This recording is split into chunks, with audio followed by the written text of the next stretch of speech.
listening to America's Web Radio. Okay, Pete, coming to you in 3, 2, 1, and it's yours. Good morning, America. This is Pete Mecca, your host for A Veteran Story on americaswebradio.com. This morning, I have a very special guest. He's one of my brothers from Vietnam. I've known this guy to death. He has a very unusual story from Vietnam. It's Rabbi Jeff Fienstein.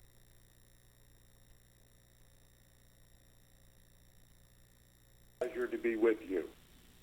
All right, I know a little bit about your history, Jeff, but I want to go back to Stockton, California in June of 1947. You came kicking and screaming into the world. You went to school locally.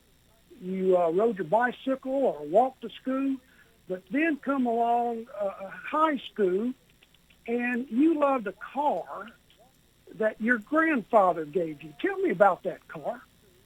Well, you know, every boy at about that age, around the age of 16, when you first get your driver's license, really has only two dreams. One is getting a car, and the other one involves girls.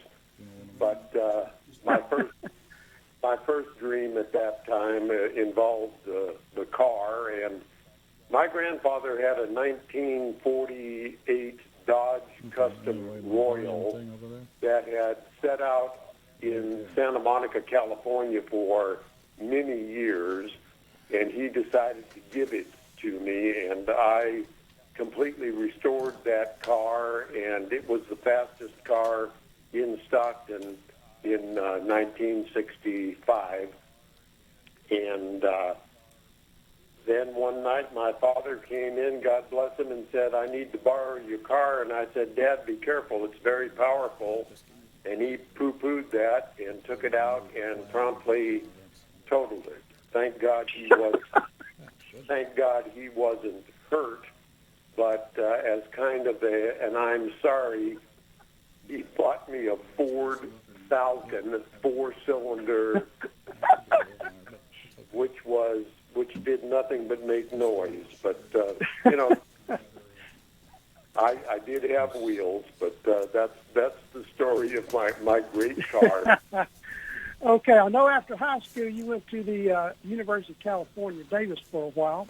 Tell us a little bit about that first year at the University of California. That's a year that I have tried to blot out from my memory because I went to UC Davis and was totally unprepared for college, and all I did was enjoy myself and had to leave Davis on probation and came back with my tail between my legs to Stockton to a junior college to try and redeem my grade point average. And you met a young lady, I believe, at that time. Oh, my goodness. You are really digging, aren't you? Yes, I did. Yes, I did. And I guess it was the fact that she and I were, you know, young love is probably the most, the strongest love. It because it may be your first experience and you really don't know what this whole new emotion is. And I was head over heels. And she left at the end of that year for Colorado. And we had great plans to get together for Thanksgiving. And she called me and said, "Don't come. I've met someone else." Well, you have no idea how devastated I was from that. And I drove right over to my recruiting station and said, "Take me." And since I had a pulse at that time, they said, "Sure, come on down." And they promised you what? They swore to me that because I enlisted, I would not have to go to the Vietnam. Can you believe them? Well, let's just say my eyes have been opened a little bit since then, but yes, I did believe them at the time. Okay, Jeff, the Army sent you to Fort Lewis, Washington for basic training. Now tell us a little bit about your basic training. Well, Fort Lewis is a beautiful, beautiful military fort, except in December and January, where it is probably one of the coldest places on earth. And I was there in December and January, and it was not a great experience, with one possible exception. At the end of basic training, you're all lined up in formation, and in my case, standing out in the rain. And the drill sergeant is reading off MOS designations, and he's going, 11 Bravo, infantry, 11 Bravo, infantry, 11 Bravo, infantry. And then he gets to me and he says, 71 Charlie, what the heck is 71 Charlie? And he looks it up and says, what the heck's a chap's ass? I said, that's Chaplain's assistant, and that was me. You almost didn't make out a basic. I think that you got sick right toward the end, and you had a little trouble with rifle qualification, didn't you? That's very true, Pete. I did get sick, and the captain or lieutenant, I think he was the captain, came into my hospital room and he said, we're going to have to recycle you because you missed rifle qualification. And I said, sir, I can fire a rifle. And he said, no, you can't. I said, how about if you and I shoot off together, and if I beat you, you don't recycle me? And I left him in the dust, and I actually got the trophy for the highest in the battalion on marksmanship. Oh, wow. Okay, well, you ended up being, and I hate to say the word, but that's okay, the chap's ass, which was chaplain's assistant. Now, how do you think you was chosen to become a chaplain's assistant? Well, I know full well how I got that designation. I had a very strong letter of recommendation written for me by my congregational rabbi in Stockton, and it was on the strength of that I was given the assignment. All right. Okay. And from basic, you got your assignment to 71 Charlie, and you went to two forts. The first was Fort Dix, New Jersey.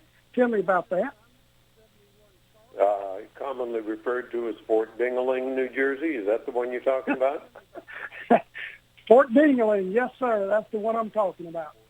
Yeah, Fort Dix was interesting because when I got there, I had not yet heard the mantra, never volunteer for anything. So when we were first rounded up at Dix, someone came in and said, does anyone here know how to type? Well, Goofy here raised his hand, and at that time I typed about 88, 90 words a minute, and he said, come with me, and I ended up just being the clerk typist for one of the base commanders, and so I had a really easy time at Fort Dix. And, then they came by and said, we're all going to go to Vietnam orientation, whether you're going to Vietnam. No, excuse me, I'm getting that confused with Fort Hamilton. No, at Fort Dix, I just finished my training there and then got transferred to Fort Hamilton in Brooklyn, New York. Right. Tell me about Fort Hamilton. Fort Hamilton is or was then, and I believe still is, the chaplains and chaplains' assistants training fort. And that was really a very, very nice experience because it's not very military. The only thing of note, and it's a pretty big note that happened there, is towards the end, when we were just about to leave Fort Hamilton, I twixt the Department of the Army and found out that my orders were to go to Germany, because there was only one Jewish chaplain's assistant in every other class through Fort Hamilton. And the guy in the class ahead of me filled up the quota in Vietnam, and he was tagged for some kind of kitchen duty and slipped and hurt his back. And so in the Army's infinite wisdom, they said, oh, well, here, Fienstein, you go to Vietnam, he'll go to Germany. And that's how I ended up in Vietnam. All right, what a story. Okay, on June 3rd, 1968, you landed at Benoit, Vietnam. The big bird landed at Big Benoit, and you stepped out of an air-conditioned airplane into the heat of Vietnam. Tell me about that day. A day that, there's two designators on that day. One is what Franklin Roosevelt said, a day that will live in infamy, and the second is probably a day that I'd like to forget. But, you step out of a 72-degree air-conditioned Boeing 707 into about 103-degree temperature at about 100% relative humidity, and you can't breathe and you can't move. But they took us by truck to holding barracks in Benoit, and these holding barracks were nothing but long tents over concrete bases open on the sides that had triple-deck bunks in them, and you were supposed to stay there until they came through and told you what your assignment was. And I'll relate to you a funny story that happened that night. We got attacked my first night in country, and the guy that was sleeping on the top of the triple-deck bunk had re-upped. He had been in Vietnam before, and his modus operandi, if you will, was when there were incoming rounds, he never ran for the bunker. He just grabbed the edge of his mattress and flipped over onto the floor with the mattress on top of him for protection. Well, he was the only casualty that night because he grabbed the edge of his mattress and flipped over, forgetting that he was in the third of the three bunks. That does not earn a person a Purple Heart, I don't believe. I'm not sure he was awarded a Purple Heart. All right, Jeff, I got to interrupt us just a minute. We're going to our first commercial. We'll be right back, ladies and gentlemen, with Rabbi Jeff Fienstein. Ladies and gentlemen, boys and girls of all ages, I am Roger B., host of the Locked and Loaded Show on America's Web Radio. Be sure to join us live every Tuesday at 1500 hours for the latest in gun news, gun products, gun politics, and other gun-related stuff. That's Tuesday, 1500 hours, America's Web Radio. My name is Kyle Hayes, a motorsports student at Alfred State College. Every year, Alfred State students compete in the Great Race, which is a cross-country time endurance rally for vintage vehicles. As you can imagine, it's pretty costly. I'm asking for your help. Your donation can make it possible for these students to live their passion and promote the vintage automobile industry. Please visit our site at give.alfredstate.edu and search Great Race to learn more and help us reach our goal. Thank you. If you live to serve and want to make an even bigger difference, consider joining the U.S. Army. With training in fields like medical care, linguistics, and engineering, an Army career can amplify your efforts with humanitarian opportunities all over the world. Plus, you'll receive competitive pay and incredible benefits, so you'll be taken care of, too. Learn more at GoArmy.com.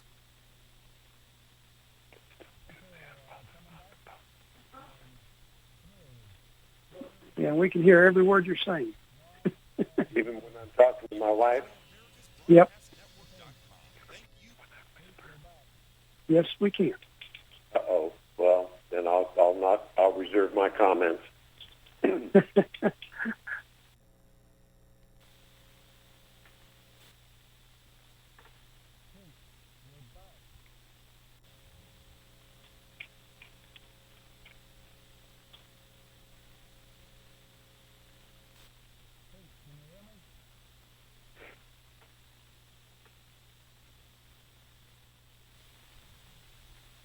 Pete, can you hear me?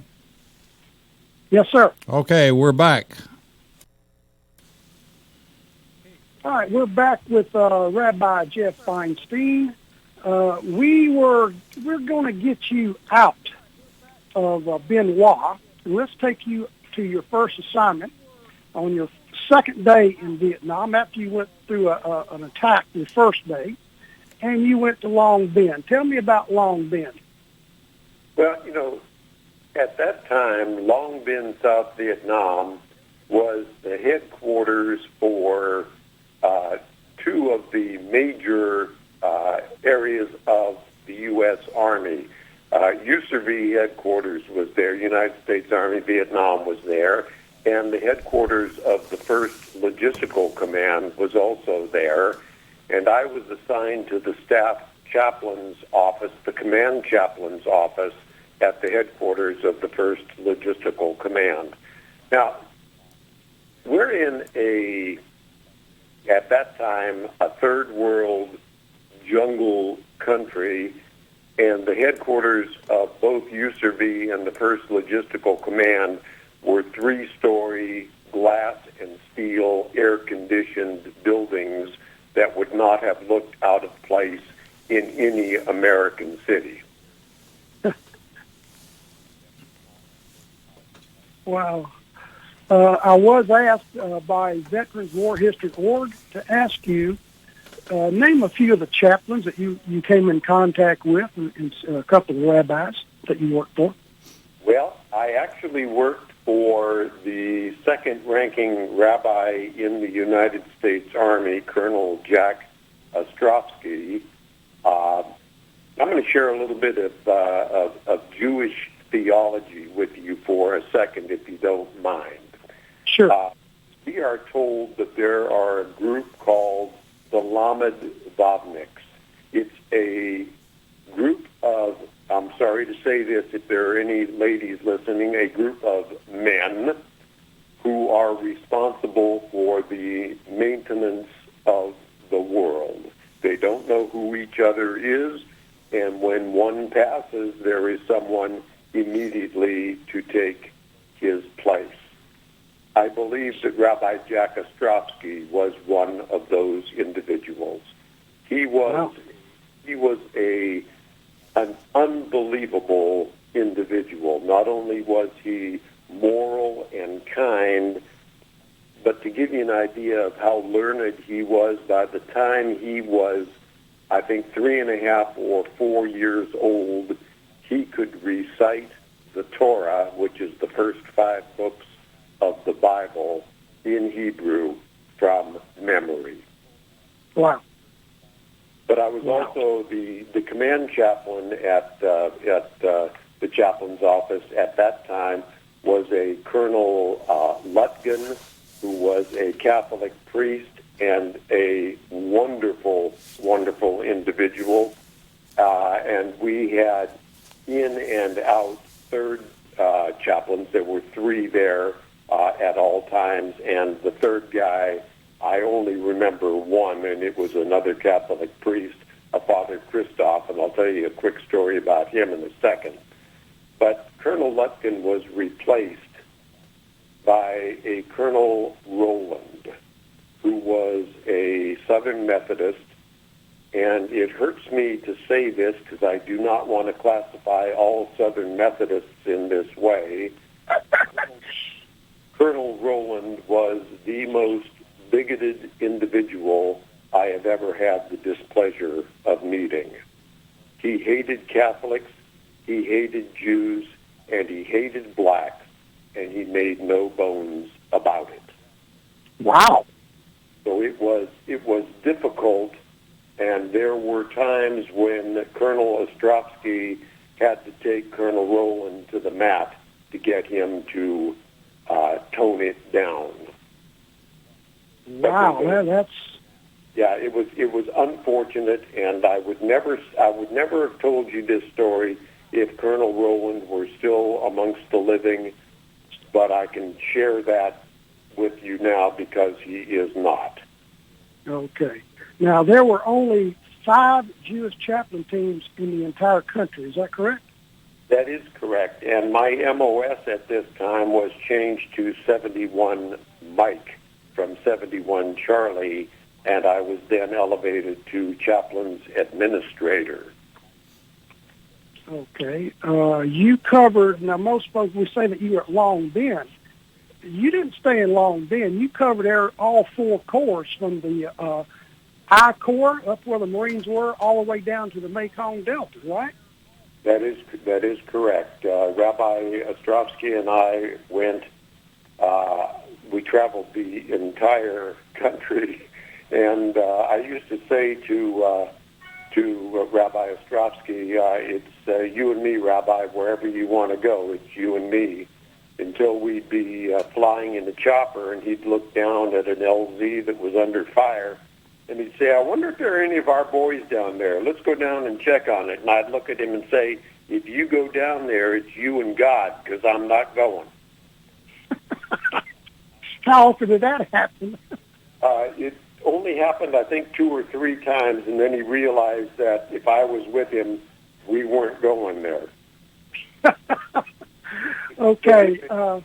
There was an unwritten law in Vietnam that if you were the chaplain's assistant or chaplain's administrator, if your chaplain was killed, you had better be killed with him.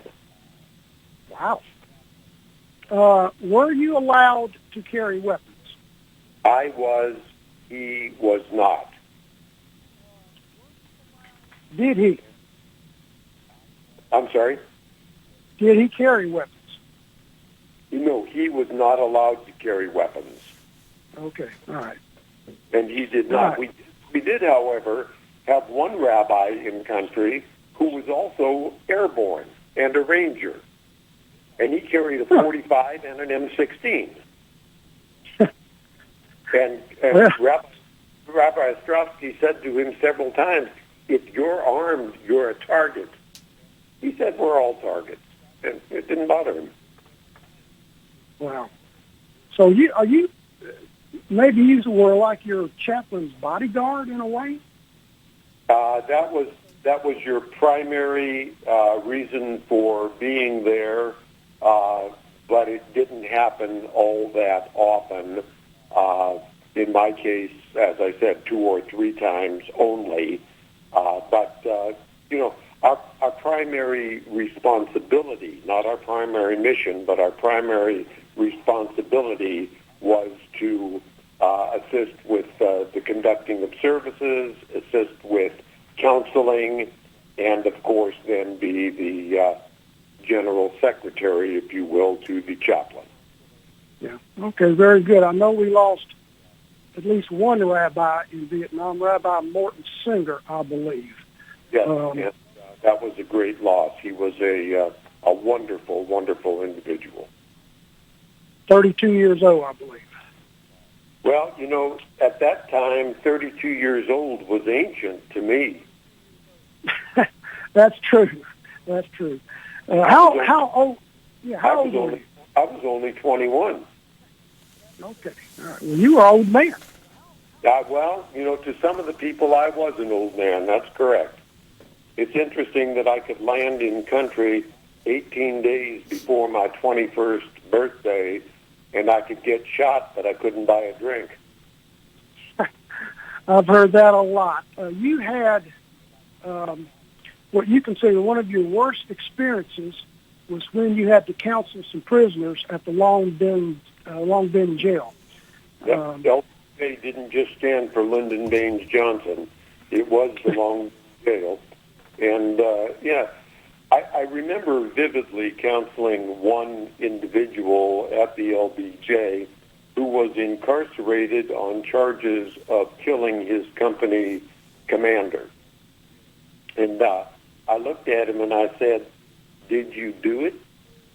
And he said, I can't answer that. And I said, whatever you say is privileged. It'll never go any further. He said, yeah, I did it. He was going to get us all killed. But they'll never pin it on me because there were rounds coming from everywhere. Who knows what hit him? And he got off scot-free. Wow. That probably gave you a different perspective about what was going on in Vietnam. Well, I don't know. Do we have enough time for me to tell you a little bit about my perspective on Vietnam? We got about 3 minutes before our next break. Sure, go ahead. All right. Well, if you want to interrupt me, I can pick it up after that. Okay. You know, we all have events in our lives that are milestone events. Like virtually everyone that you're and my age, Pete, remembers exactly where we were and what we were doing when John Kennedy was assassinated. But there are 5 events that have occurred in this country that have irrevocably changed our country. Number 1 on my list is the implementation and ratification of our Constitution. It set us up as a government unlike any other on earth. The second is probably the Civil War, because it, again, showed that we are a nation that cannot be divided and we must all pull together. The third on my list is the building of the Transcontinental Railroad. It allowed us to expand and fill this country and, to use a trite phrase, fill our manifest destiny. The fourth, perhaps, is the Great Depression, because it brought everyone back down to an equal starting point to build up from there. And the fifth on my list is Vietnam, because it changed the view of everyone in America, whether you were for the war or against the war, a participant or a conscientious objector, that it was now permissible to challenge our government. Very good. Vietnam had an irrevocable and lasting impression on me and on our country forevermore. Very well put, sir. Very well put. Jeff, we are going to our next commercial. We'll be back in a couple of minutes. Folks, stay with us for this very, very interesting interview. Hello, I'm Dr. Mike Karuchak. Have you ever wondered what doctors talk about amongst themselves? If you do, join us on the Doctor's Lounge and hear the doctors' conversations amongst themselves. Join me and my co-host, Dr. Hal Schertz, every Thursday morning, 8 to 9 a.m. The disease of addiction is a life-altering challenge, not just for the person suffering its effects, but also for the family and friends who support and love the one caught in its grasp. What should be the course of treatment? Who is the best person to render treatment? And what is the best place to go for the care that is needed? We know that you want answers to these and many more questions. Call 770-696-9862 and speak to a representative of the Atlanta Healing Center. They can tailor a program specifically designed to address the needs of the person suffering with an addiction, or give you guidance as to where that help may be found. Information is the key, and the trained staff at AHC is here to assist. If you wish, you can also get more information on the website located at www.atlantahealingcenter.com. Hey folks, this is Victor Armendariz with the On Point with Victor show. Just to remind you, don't miss every Tuesday 2 to 3 live right here on America's Web Radio. And remember, I'm not angry. Okay. You hear me all right, Pete? Yes, sir. Yes, sir. Okay, coming back in 3, 2, 1, and it's yours.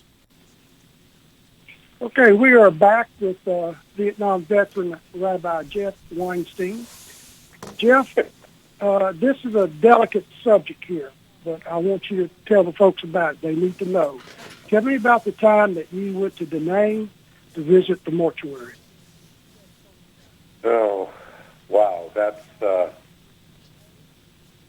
was one of the worst experiences in my entire life.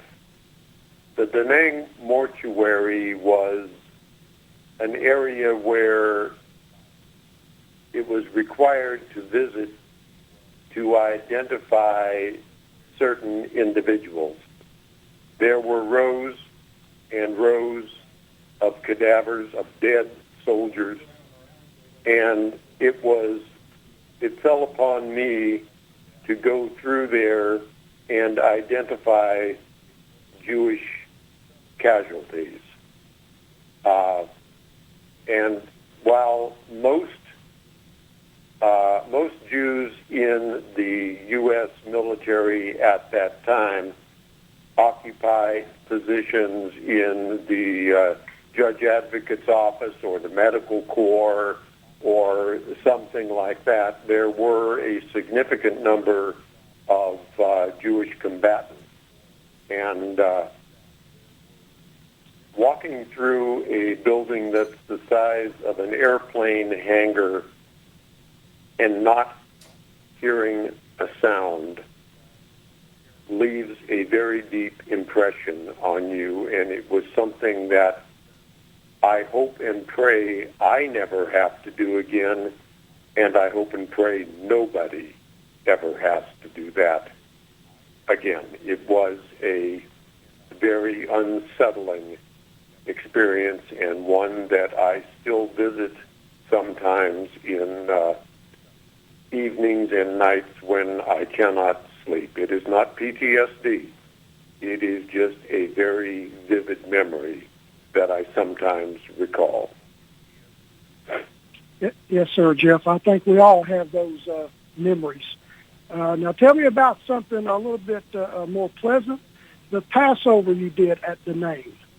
That was the highlight of, well, the highlight and maybe the low light of my trip to Da Nang. Passover to me is, you know, we look at Rosh Hashanah, the Jewish New Year, and Yom Kippur, the Day of Atonement, and we call them the high holy days. But Passover really is the defining holiday of our religion, as it is the holiday that led us to freedom out of Egypt and gave us God's 10 Commandments at Mount Sinai and set us free. So it's a very important celebration, and it is celebrated by what we call a Seder, a dinner. And we put out an invitation to every CO in the country that please let any Jews in their contingent attend the dinner that we were having in Da Nang. And then Rabbi Ostrovsky said to me 2 words. He said, arrange it. And I went, huh? I contacted the Jewish Welfare Board in New York, and they miraculously arranged to have a plane fly in from New York completely loaded with all of the food, all of the fixings for the dinner, the wine, everything. And we had about 560 GIs at a Passover Seder in Da Nang, and I'm not sure if there's ever been another one, and it was a most glorious evening. It was unbelievable. The food arrived. It arrived about 2 hours before dinner, and it was all there and ready to go when we were ready for it. It was wonderful. But there's yes, I think you're getting to the rabbi wanting to take a swim, right, on the beach? That's where I was going next. That was one of the boats. Before the Seder dinner in the morning, Rabbi Ostrovsky and I really had nothing to do, and he said, well, I'd like to go for a swim in the South China Sea. And I said, okay, let's go. Well, I don't like to swim in the ocean, so I just kind of sat on the beach and watched him, and all of a sudden I looked at him, and I see that he is being pulled out to sea by a riptide, probably at the speed of a brisk walk, and he is floundering. He can't even keep his head above water. Well, I had some training as a lifeguard, and I ran, and there were lifeguards on the beach there, and I beat two of them to Rabbi Ostrovsky, and I pulled him back into shore, and as a result of that, he did not want the incident publicized because he knew if it was written up in the Stars and Stripes, his wife would find out, and he did not want that to happen. So I ended up getting a promotion and a Bronze Star for Valor for that. So I said, yeah, that's a pretty good stuff. That's a pretty good trade. Yeah, I thought it was equitable. There you go. I want you to explain one night at Long Binh, you were on guard duty, and tell me about what happened that night, Jeff. Oh, goodness. Boy, you are dragging up all of this, aren't you, Pete? All right. Long Binh at that time was the largest military installation in the world. It was so large there was an airport in the middle of it. There were, I don't even know how many of GS Long Binh. But there was a bunker that was about 4 by 6 or 4.5 by 7 dug into the ground every 50 meters around the base, around Long Binh Post. And at the corners of these bunkers were 4 by 4 posts holding up a roof that was just planks and sandbags on top of it, with a firing position out the front of the bunker. And it was your duty when you went on guard duty to check the Claymore mine that was situated by the barbed wire perimeter in front of the bunkers before you retreated into the bunker at night. And that night we got hit with a ground attack, and the 4 guys in the bunker to our immediate right had not checked their Claymore mine, and when the ground assault started, they triggered off their Claymore, and the VC had turned it around, and it just took out all of the barbed wire. And so it just opened up Broadway for them, and they just came running in. And about at the same time, one of the rockets or mortar or whatever it was hit next to the bunker that I was in, buried and detonated, and it blew out the 4 corner posts on our bunker, essentially sealing us in a crypt. We couldn't get out, but thank God they couldn't get in.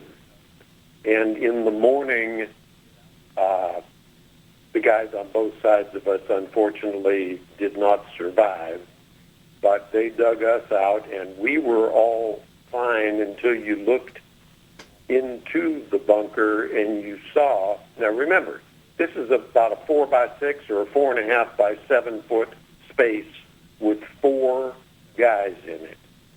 There were shrapnel holes coming through the side of the bunker where the rocket detonated, and shrapnel holes going out the other side of the bunker, and not one of us had a scratch. I don't think that's possible, but it was there. I think from that moment on, I knew there was something else in my life. I would think so, Jeff. Wow, what a story. What a story. All right, you. There's another story I want you to tell the listeners. You were, I think, at the Yom Kippur celebration, and you were blowing on a, how do you pronounce this? It's a shofar. It's a ram's horn. Shofar. Yeah, ram's horn. Tell me about the shofar. Well, you know, as I said, Yom Kippur is one of the high holy days. It is a day of atonement and a day marked by complete fasting for 25 hours. And the fast in Judaism is a complete fast, no water, no food, nothing. And Rabbi Ostrovsky and I conducted services from sunup till sundown. He would lead and read some of the Hebrew, and I would translate, and I would do it, and he would translate, and we went back and forth all day long. The culminating moment of Yom Kippur is at the very end of the service. It is marked by a long, loud blast on the shofar called Tekiah Gadolah, the great blast. And it fell to me to blow the shofar. Now, first of all, the shofar is a very difficult instrument to even make a sound out of, but I knew how to do it, and that was fine. And at the end of the service, Rabbi Ostrovsky looked at me and he said, Tekiah Gadolah. And I put the shofar to my mouth, and my mouth felt like I had been chewing on sand. There was no saliva. There was no moisture of any kind. And I put the shofar to my lips, and nothing came out. Not a peep. And I looked into the congregation, and there are about 200 guys sitting there, so there are 400 eyes on me, and they know they can't leave until the shofar is sounded. And I said, oh, God, they're going to kill me. I tried again, and the third time I got a little beep, and that was enough, and everyone kind of sighed a sigh of relief and left. So that was a rather interesting experience. I guess that was one of the pleasant memories that you have of Vietnam. They say that you don't remember the bad. Hopefully you only remember the good. And I do have a lot of fond memories of people and things that happened in Vietnam. Of course, I can recall the bad times, but I much rather recall the good times. Yes, sir. I think that's the way we all feel about our service in Vietnam. I know you're a member of the Atlanta Vietnam Veterans Business Association. So am I. And when we get together, it's not all doom and gloom. You got about 100 people in the meeting, and we laugh and cut up and remember the good times. Absolutely. We all are comrades. We all are brothers in arms, and we all have a shared consciousness, and that makes for a wonderful band of brothers, if you'll pardon the use of that term. Oh, you're right on target, Jeff. We're going to our last commercial break. We'll be back in just a minute, folks. Stand by and join us again with the Rabbi Jeff Fienstein. McAllister's Auto Transport is a privately held company celebrating our 75th anniversary this November, specializing in enclosed-only transportation to the OEM, personal, snowbird market, and our favorite market of all is the collector market. Give us a call at 800-748-3160, or you can reach us on the web at mcallisters.com, and that's McCollisters.com. Large enough to handle all of your transportation needs, small enough to provide you the old town, old school service that you come to expect when you're moving your baby. Hey folks, this is Victor Armendariz with the On Point with Victor show. You ever find yourself wondering if you're getting the truth or can you find the truth? Well, don't fear. Tune in every Tuesday, 2 to 3, right here on America's Web Radio, the On Point with Victor show, where I won't sugarcoat a thing. I'm going to tell you how it is. If you live to serve and want to make an even bigger difference, consider joining the U.S. Army. With training in fields like medical care, linguistics, and engineering, an Army career can amplify your efforts with humanitarian opportunities all over the world. Plus, you'll receive competitive pay and incredible benefits, so you'll be taken care of, too. Learn more at GoArmy.com. Okay, I'm going to come in for just a second and remind everybody that in Georgia we have the Georgia Military Veterans Hall of Fame, and the induction ceremony is in November the 7th. However, this year, because of the COVID-19, it has been postponed, and as soon as we have a date for it, we will be announcing the date. It will still be in Columbus, Georgia. And if you haven't visited the Georgia Military Veterans Hall of Fame, I encourage you to do so. It's not only informative, but it's just very inspiring. And certainly we always say if you've got a young man or young woman that's graduating from high school or college, they haven't made up their mind which way they want to go or what they want to do exactly, encourage them to check out a branch of the military, be it Army, Navy, Marines, Coast Guard, whatever it happens to be, Air Force. Be sure and have them check it out, because the military has a place for them.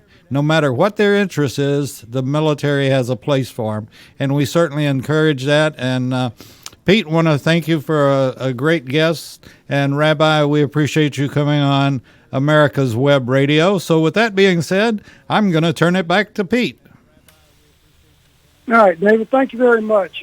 Jeff, thank you for your service to our country in Vietnam. Thank you, my brother. But I also want to know that when you came back from Vietnam, you went to work for a rather large paper company. And you were, I think, in New Jersey or something like that, going to New Jersey.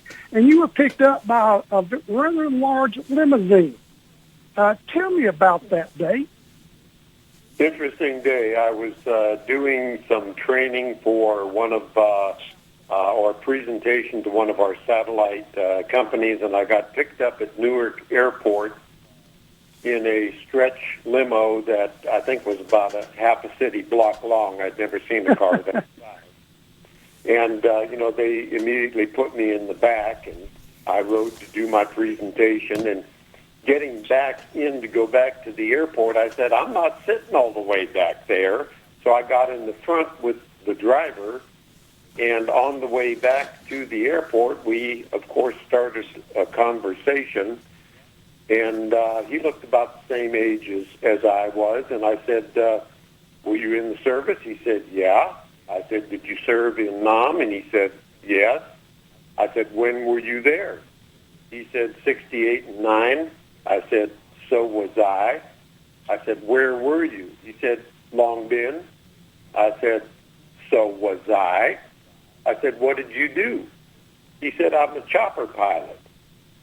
I said, well, who did you fly for? He said, I flew for the 1st Logistical Command Chaplain's office. I looked at him. It was my chopper pilot. I hadn't seen him in years and years, and I don't think I had ever spoken to him.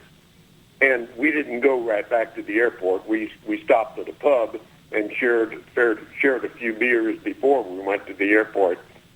Just an incredible experience to run into someone that you never in your life thought you would ever see again.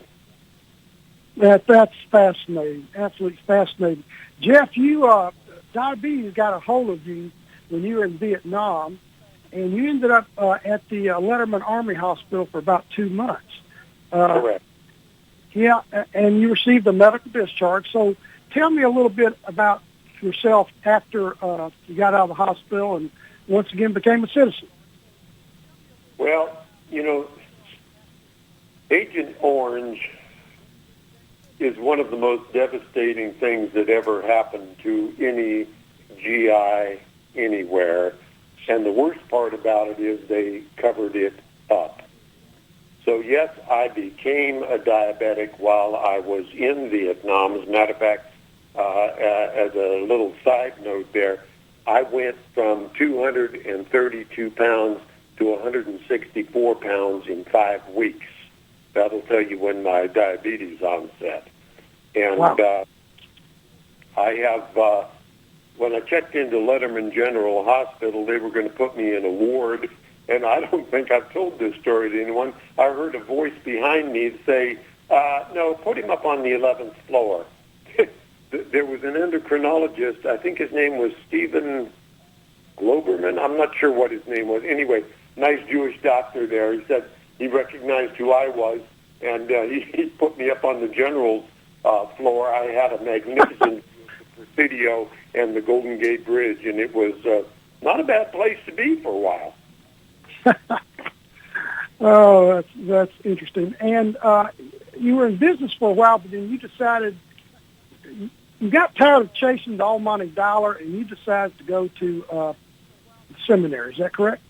That is correct. You know, I can't really fault my life before going to seminary because obviously I raised two wonderful children. I provided for my family. We had a nice lifestyle.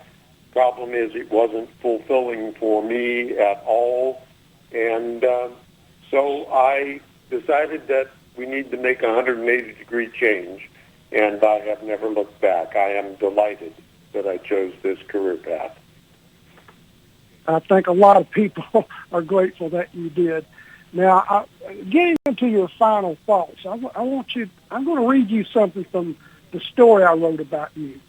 When you came home from Vietnam, you said, for the first time, I realized we can challenge our own government and that we have never been the same since.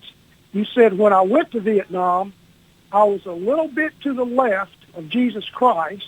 Then when I came home, a little bit to the right of Attila the Hun. Tell me about that, Jeff.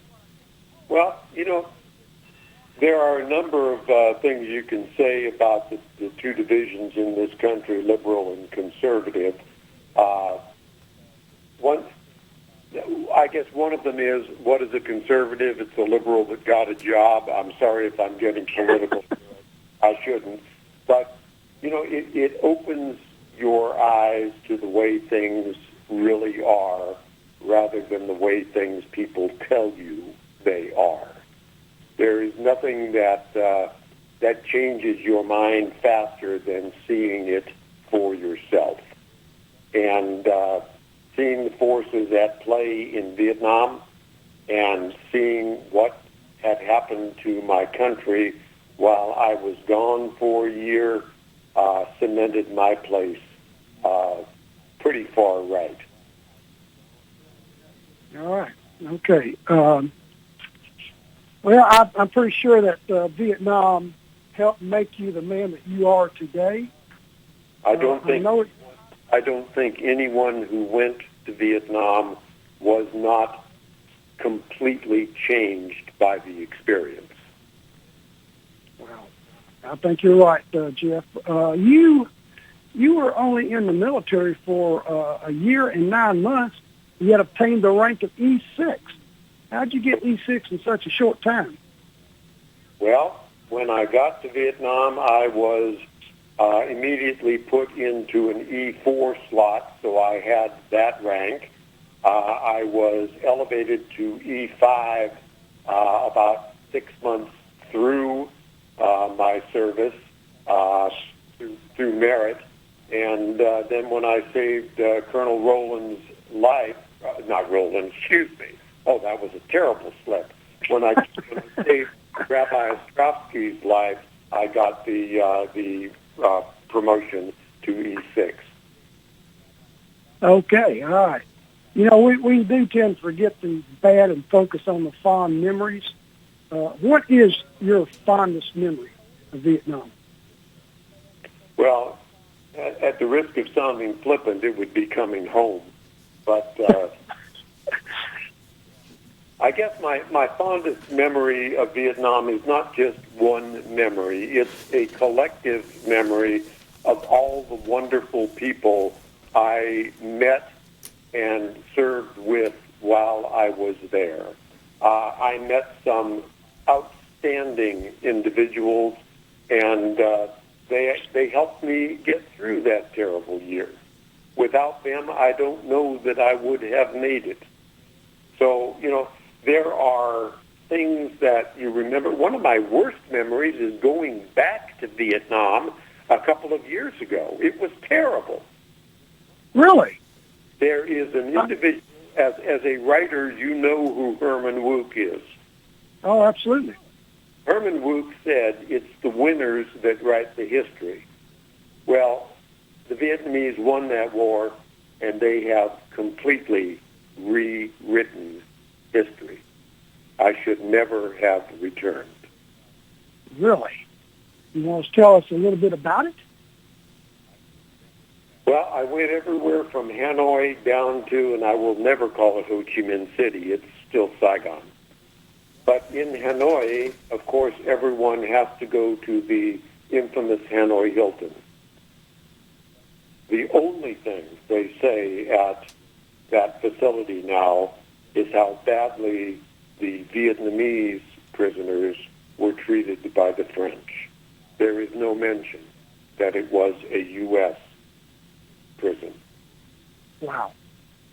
And that was, you look at that and you go, huh? I was here. That didn't happen. Well, that's the way the world is going to think it happened. And that's too bad. I do not care at all for revisionist history. Amen. Amen. I agree with you. Now, let me ask you this. I've talked to guys who went back to Vietnam, and they said the North is pretty much like the North, but down in the South, especially in Ho Chi Minh City or Saigon, which I prefer, that it's, what do you want to say, a little bit more liberal. It's not quite as communist as the North is. Is that correct? Well, no, that is absolutely correct, and it is made to be that way because they need the influx of trade from the Western nations, and if they changed Saigon into the same city that Hanoi is, they would lose that trade.